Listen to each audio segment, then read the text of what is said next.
Hey there, friends, and welcome to the Zen Pulse channel. This is your hub for diving into Eastern philosophies, finding inner peace, and connecting ancient wisdom with today's world. Today, we're exploring a captivating topic: Buddhism and science. We'll uncover how discoveries in neuroscience, quantum physics, and psychology are confirming ideas Buddhists have taught for over 2,500 years. From meditation reshaping the brain to the illusion of a fixed self, science seems to be catching up with the Buddha's insights. If you're curious about how these worlds intersect, stick around. This might shift how you view reality. Let's dive in. Buddhism, founded by Siddhartha Gautama in ancient India, is more than a religion. It's a profound system for understanding the mind, suffering, and existence. The Buddha emphasized empirical observation, testing truth through experience, much like the scientific method. Today, science echoes Buddhist concepts like impermanence, anicca, emptiness, sunyata, no self, anatta, and compassion, karuna.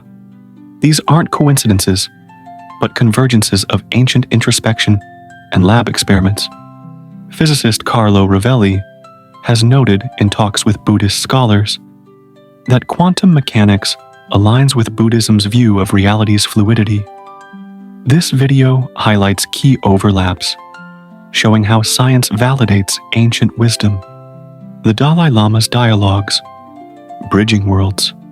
Since 1987, His Holiness the 14th, Dalai Lama has held over 35 dialogues through the Mind and Life Institute, connecting Buddhist practices with neuroscience, quantum physics, psychology, and ecology.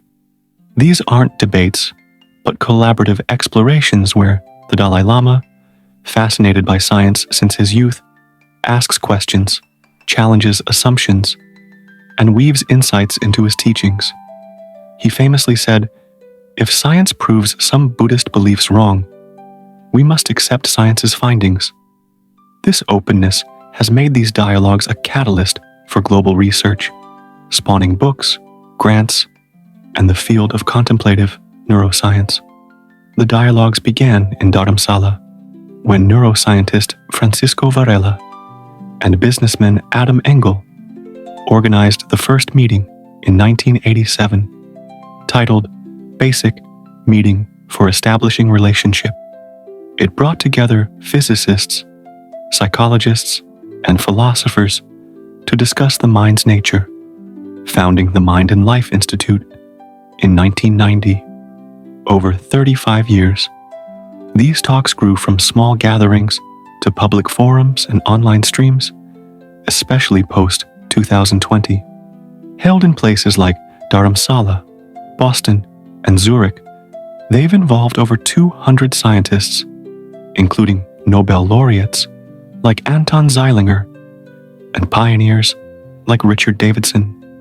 The 35th anniversary dialogue in 2022 tackled interdependence in the digital age, while 2025's the Dalai Lama at 90, bridging Buddhist wisdom and modern science, explored ethics and AI. These dialogues have produced over 20 books, millions in grants, and influenced universities like Stanford and Emory. The Dalai Lama's The Universe in a Single Atom, 2005, blends quantum ideas with Buddhist cosmology. Topics range from consciousness to ethics, but the focus is on the mind, reality, and compassion, meditation, and the brain. Neuroscience confirms transformation. Buddhist meditation, sati bhavana, has been used for centuries to calm the mind and free us from suffering. The Buddha taught that practice reshapes the mind, reducing attachments and fostering calm. Neuroscience backs this up. Long-term meditators show increased gray matter in areas tied to attention, emotional regulation, and self-awareness, like the prefrontal cortex and hippocampus. Studies from Harvard and Wisconsin show mindfulness lowers cortisol, stress hormone, and boosts neuroplasticity, the brain's ability to rewire itself. Programs like mindfulness-based stress reduction, MBSR, inspired by Buddhism, reduce anxiety and depression. Brain scans of meditating monks reveal heightened gamma waves focus and less activity in the default mode network, linked to ego. This confirms Buddhism's idea of taming the monkey mind. Meditation even slows aging by lengthening telomeres, echoing Buddhist practices for longevity through mental discipline. Impermanence, physics, and anicca. Buddhism's impermanence, anicca, teaches that all things are transient, and clinging to the unchanging causes suffering. The Buddha urged embracing change. Quantum physics agrees. Particles aren't solid, but probabilistic waves, appearing and vanishing in a non-empty vacuum. Heisenberg's uncertainty principle shows we can't pin down position and momentum. Everything's in flux. Einstein's relativity proves time and space aren't absolute, bending with gravity. Cosmology's Big Bang and expanding universe mirror Buddhist cycles of creation and dissolution. Kalpas. Physicist Alan Wallace sees parallels between quantum fields and Buddhism's emptiness as potential. Science confirms reality is a process, not fixed objects, helping us accept change and reduce suffering. Emptiness and interconnection. Quantum parallels with sunyata. Buddhist emptiness. Sunyata means nothing exists independently. Everything arises interdependently. Pratitya samutpada. Quantum physics supports this. Entanglement shows particles linked across distances, affecting each other instantly. Physicist David Bohm called the universe a hollow movement, an undivided whole, like sunyata. Wave-particle duality shows reality depends on the observer, as in Buddhism. Ecology in biology highlights interdependence. No organism exists alone, echoing Buddhism's web of causes. This fosters compassion.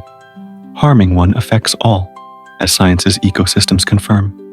No self. Psychology and Anatta Buddhism's no self, anatta, says there's no permanent ego. The self is a construct of thoughts and sensations. Neuroscience agrees. There's no single self region in the brain. It emerges from distributed processes. Psychedelic studies and meditation dissolve ego boundaries, revealing fluid identity. Psychologist Daniel Kahneman's work on biases shows the self as a narrative, not a fixed entity. This reduces suffering from ego clinging, aligning with Buddhist mental health approaches. Compassion. Psychology validates karuna. Buddhist compassion, karuna, wishing others freedom from suffering, is central, with practices like metta, loving kindness, building empathy. Psychology confirms. Compassion training boosts oxytocin, reduces inflammation, and increases happiness. Metta meditation enhances positive emotions, empathy, and resilience against burnout. Buddhists' new compassion heals. Science proves it benefits both giver and receiver. Dalai Lama's dialogues. Key moments since 1987.